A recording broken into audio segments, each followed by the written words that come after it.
Graça e paz por parte daquele que era, que é e que há de vir, Cristo Jesus. Todos nós sabemos o que é dinamite. Dinamite pode explodir, rachar, explodir, despedaçar rochas. É uma força, é uma dinâmica muito grande. Se eu tivesse dinamite aqui na mão e ameaçasse jogar por cima de vocês, vocês iam fugir logo, né? E eu tenho dinamite aqui na mão. É algo que é mais poderoso que dinamite, que não despedaça rochas, mas pode despedaçar os corações das pessoas. O Evangelho do nosso Senhor Jesus Cristo.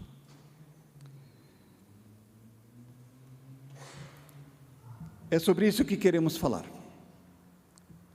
O poder do Evangelho que penetra os corações, abre ali espaço,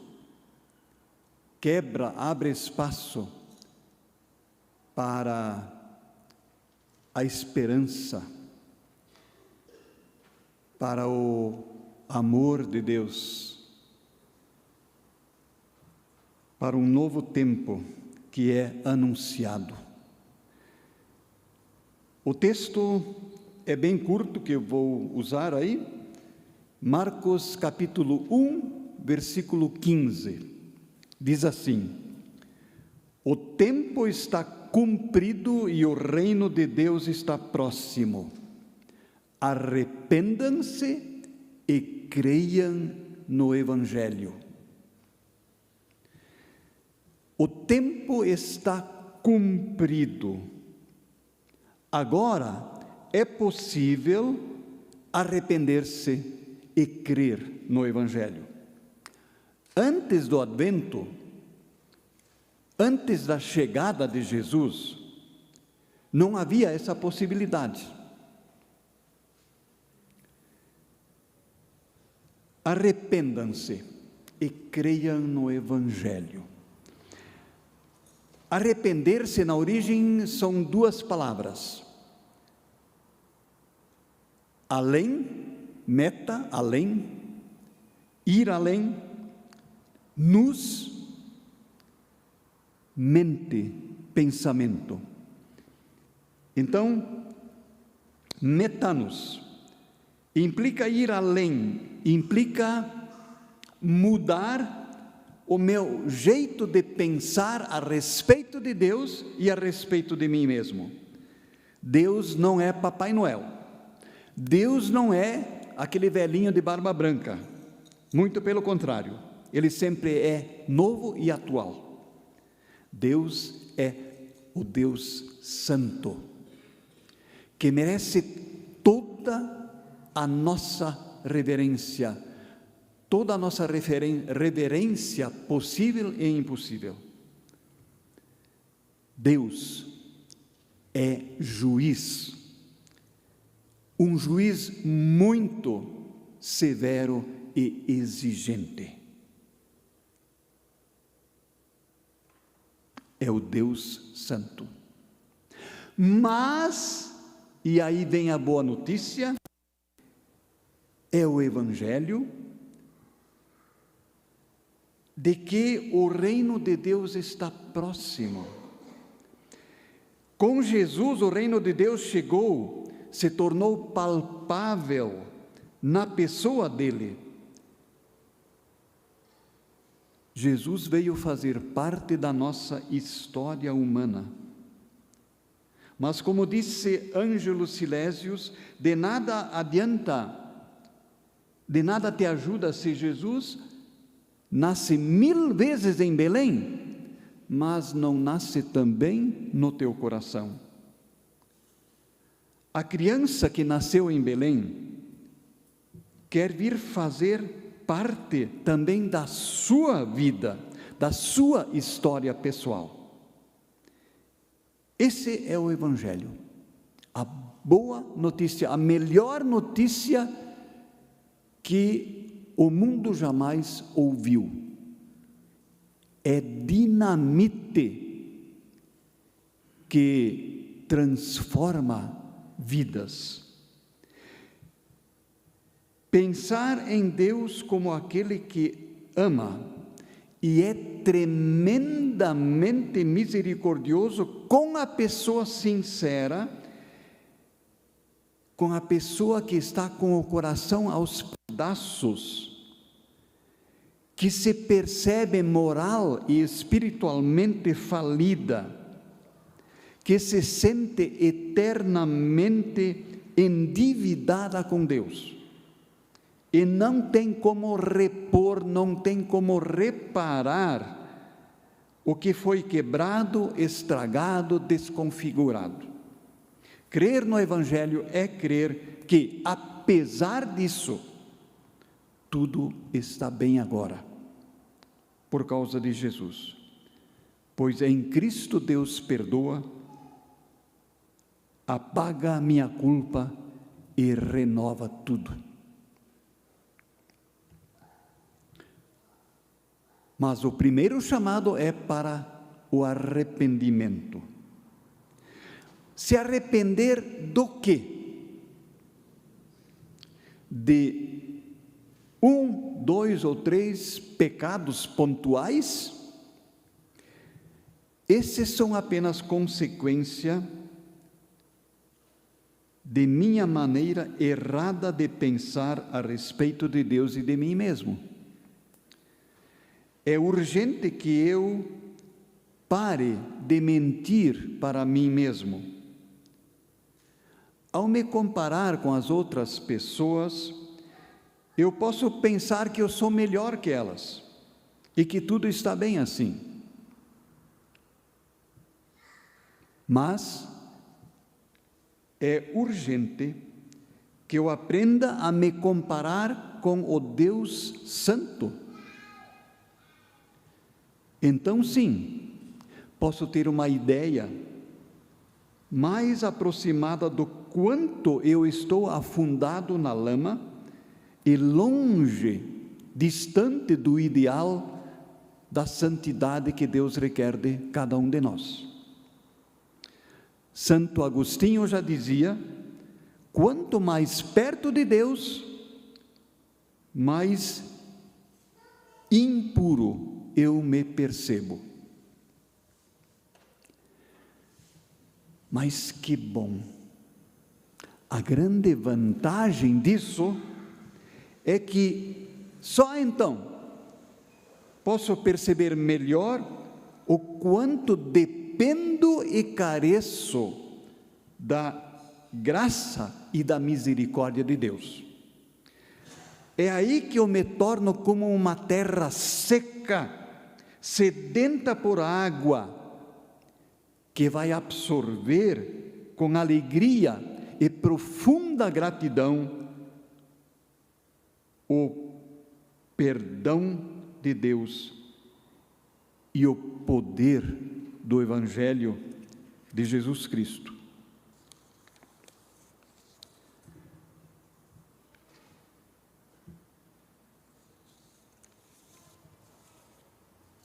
Não. O Evangelho, a boa notícia, não é para aqueles que se consideram justos. É para aqueles que estão com o coração em frangalhos. Jesus deixou isso muito claro quando disse: não vim para chamar justos, mas pecadores ao arrependimento. Com o Natal, com o nascimento de Jesus, o tempo se cumpriu, a luz de Deus chegou ao mundo. Antes de sua chegada, era tudo escuro, e só tínhamos uma compreensão parcial de quem era e como era Deus. A gente pensava que conquistava o reino de Deus por merecimento, por obras, por cumprimento de mandamentos. Mas nunca tinha como saber se estava com as contas em dia. E então não podia se alegrar de fato, porque será que eu fiz o suficiente? Não tinha balança para medir isso. Com Jesus as coisas mudaram radicalmente. A luz que veio na pessoa dele revelou a justiça de Deus. Não a justiça forense, não a justiça do fórum, onde eu recebo de acordo com aquilo que eu mereço, ou castigo ou absolvição. Não. A justiça de Deus é outra. Maria, em seu cântico que ouvimos há pouco, fala disso. Ele amparou a Israel, a fim de lembrar-se de sua misericórdia. Não diz a fim de lembrar-se dos nossos méritos. Diz a fim de lembrar-se de sua misericórdia. Deus é justo, é coerente em nos amar e em nos perdoar, porque Ele se revela como nosso Pai e como sendo o amor em pessoa. Então, esta é a justiça de Deus. Ele é justo por ser nosso Pai, é justo em nos amar, desde que arrependam-se e creiam no Evangelho. Portanto, creia. A notícia é muito boa. Você se percebe, você se sente espiritualmente pobre, miserável, perdido. Pois Deus tem um coração justamente para o miserável. A palavra misericórdia também é formada por duas palavras. Miserável, cordis, vem de coração. Deus tem um coração para o miserável. O coração de Deus bate por aquele que é pobre em justiça própria, para aquele que se sente espiritualmente falido, por aquele que não sabe como reparar, como compensar o estrago feito. Boa notícia, o Evangelho me diz que Deus nem pergunta pela minha dívida, assim como foi com o filho pródigo. Quando expandiu a sua mente, percebeu que estava errado, longe do Pai, queria estar longe, agora ele quer estar perto do Pai. E o Pai, ele veio assim já preparado para se desculpar, para pedir como é que ia pedir perdão. O Pai nem perguntou, mandou fazer uma festa. Desde que eu reconheça a minha perdição, me arrependa de ter vivido longe e queira voltar. Desde que eu me permita ser amado por Deus, me permita ser aceito e queira permanecer no seu amor. É interessante como o apóstolo Paulo reconhece a sua miséria, reconhece suas sombras, sua ambiguidade e confessa: eu não faço o bem que prefiro, mas o mal que não quero, esse eu faço. Miserável homem que eu sou, quem me livrará do corpo dessa morte? Romanos 7,19. E aí ainda conclui: eu sou o maior dos pecadores. Claro que ele não era o maior, mas ele se percebia dessa maneira. Ele soube abrir a mente, a sua cabeça. A luz de Cristo que chegou ao apóstolo Paulo revelou sua pobreza interior, sua total incapacidade de se justificar perante Deus.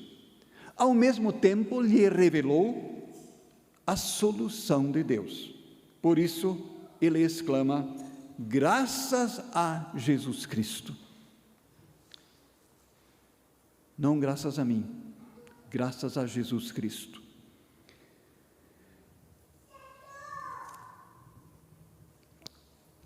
Agora, nós talvez tenhamos um problema.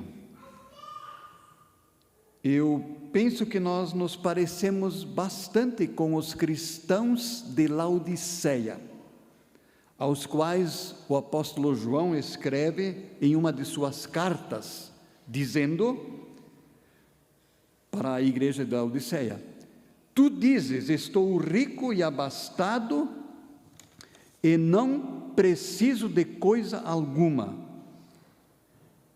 e nem sabes que tu és infeliz, sim, miserável, pobre, cego e nu. Quando nós mantemos uma distância segura de Deus, é como se caminhássemos no escuro e não percebemos nossa falência moral e espiritual. Nós temos essas calçadas maravilhosas aqui em Curitiba. Quando num dia de chuva você caminha por aí, pisa numa dessas pedras soltas, respinga o barro de baixo para cima. E aí uma noite dessas eu vim para o culto da noite e aí pisei nessa pedra,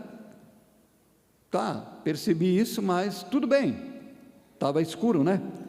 Mas quando eu cheguei aqui na igreja, na luz, eu vi que ia ter que voltar para casa trocar de roupa.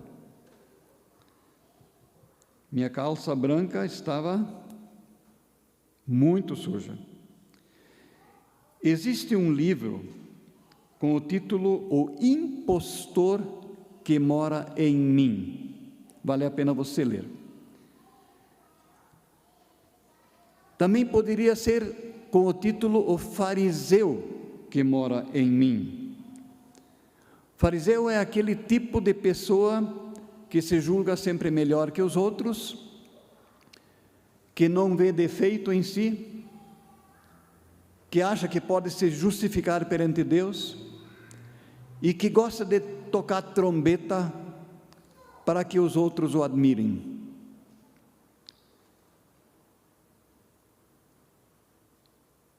Ele nega a sua natureza decaída. No livro de Jeremias nós lemos uma palavra muito forte. Diz ali: enganoso é o coração, mais corrupto do que todas as coisas. Não era só o coração do Jeremias. Nós nascemos com um coração corrupto. No seu celular você tem o modo avião. Você pode ativar ou pode desativar, mas ele continua lá. Você não tem o modo avião no seu coração, mas você tem o modo fariseu lá. Está lá. Desde o seu nascimento, desde Adão e Eva, todos nós temos esse modo fariseu em nós.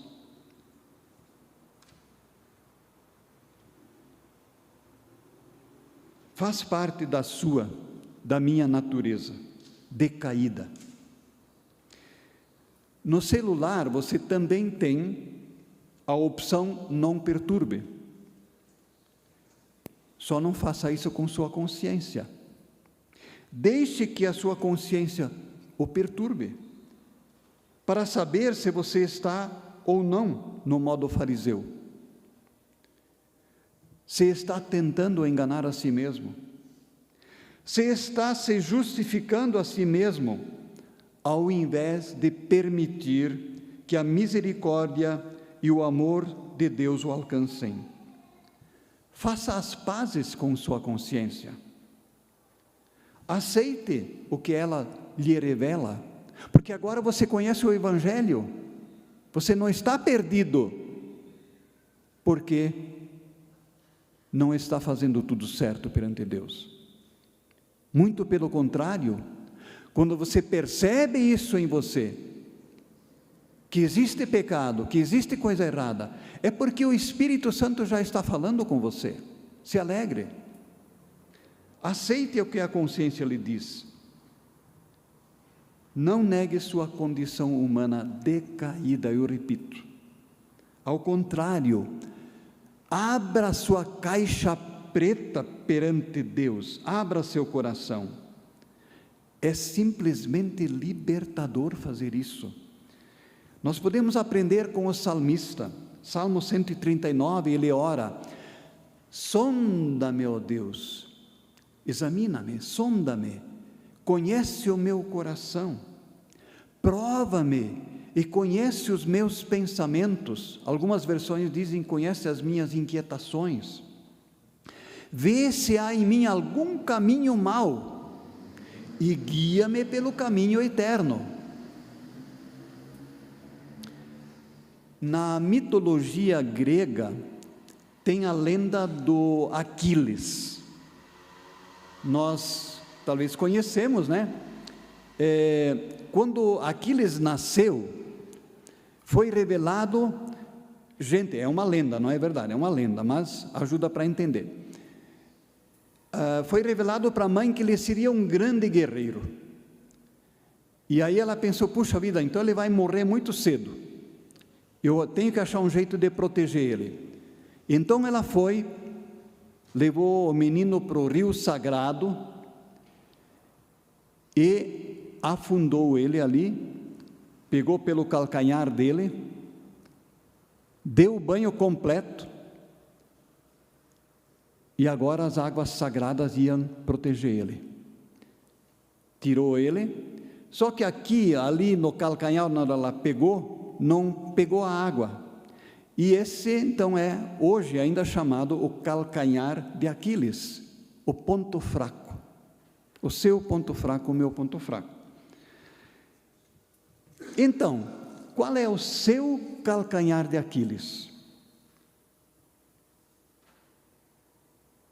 Permita que Deus tenha acesso ao seu coração através justamente desse ponto fraco, do seu calcanhar de Aquiles. Qual é a sua maior tentação? Onde você está fracassando espiritualmente? Qual é a sua dor maior? Qual é a sua vergonha maior? Qual é o sonho em sua vida que não se concretizou e gera revolta? O que gera revolta em sua vida? Diga isso para Deus. O salmista fazia isso. Qual é o vício que o domina? Onde é que o sapato está apertando? Não esconda para Deus. Não se desculpe como Adão e Eva. Adão culpou Eva, Eva culpou a serpente, né? Desculpa, jogar a culpa para os outros. Deixe Deus ter acesso a isso e alcançar por aí o seu íntimo e transformar o seu coração pelo poder do Evangelho. É dessa maneira que o Evangelho, a boa notícia, chega até você.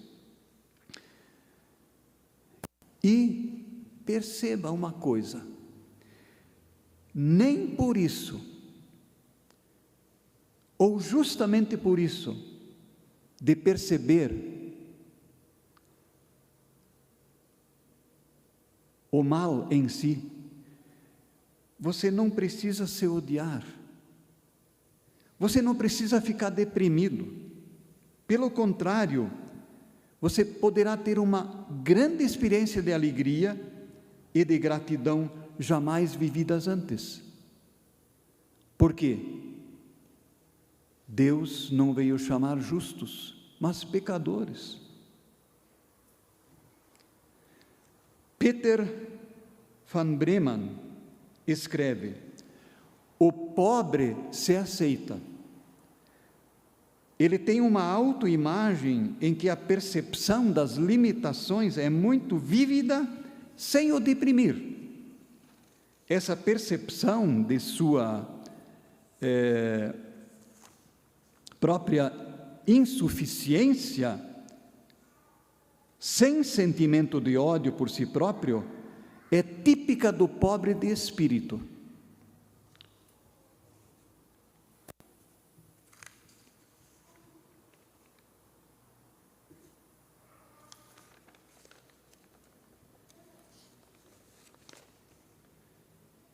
Eu ia repetir essa frase aí. Mas vocês entenderam, eu não preciso me odiar por causa da meu fracasso espiritual. Pelo contrário, posso me alegrar, porque Deus está agindo em minha vida. É justamente a pessoa pobre de espírito que tem motivos de sobra para estar em paz consigo mesma e se alegrar, porque crê no Evangelho. Porque é para essas pessoas que Jesus diz: bem-aventurados os pobres de espírito, porque deles é o reino dos céus.